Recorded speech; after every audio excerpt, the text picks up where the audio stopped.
Hey everyone, it's me, it's Deborah, and it's May, and May 1st is my favorite day of the year. Why? Because it's my birthday. I know. Is that like ridiculous that I say that at 47 years old? What the hell?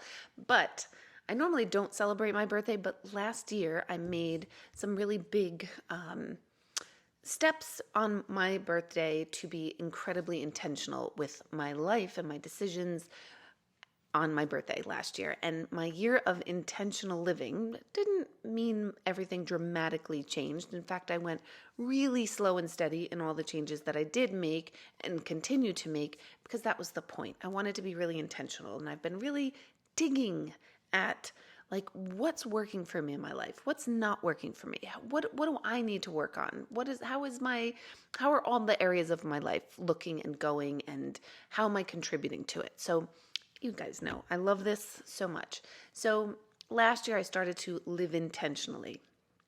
This year, continuing with the theme of living intentionally.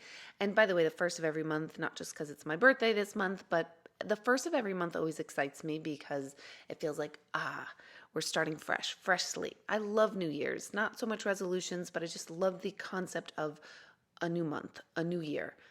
A new day. I'm still like not as much of a morning person as I want to be, but I'm going to work on that this year. But basically what I want you to kind of consider is, because hearing a lot of you talk about how you're unclear as to what is next for you, or unclear on how to get yourselves to the next step, or what that step is for yourselves. And I can completely relate because I'm kind of like in that space myself, like where it's the first time that I don't have this very specific goal that I'm working towards. And I kind of like it.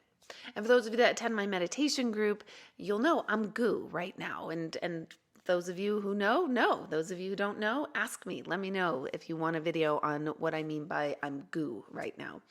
But this month, I want you to focus on something I think is really important and contributes a lot to this feeling of being stuck or non-clarity. And I want you to look at your values and what is most important to you. And then when you kind of write a list of what your values are, I want you to think about how much time do you spend on those values, what is most important to you, or how much time and energy are you taking from spending on those things because life is pushing you forward. So if family and having downtime is your value and that's important to you, how much time are you actually doing that versus, well, I have to work and I'm working 10 times as hard than ever before and that's pulling me away from what I really love? Or how many of you want to start a business and you've always had this idea and you are really just over here doing the same old, not putting any attention to this idea and this business? You guys catch my drift. So identify your values. Notice what has most of your time and attention. Don't get upset and angry, because I know we all can, or upset thinking, well, I would love to if, or I can't. It's more a time to objectively look at the facts, what is important to me, and what is taking my attention and intention away from what is important to me. And then from there, I want you to focus on, okay, what can I do? Very doable steps. What can I do to redirect my attention and focus towards what's important to me versus constantly on this treadmill of, I would love to do that, but I'd love to do this, but.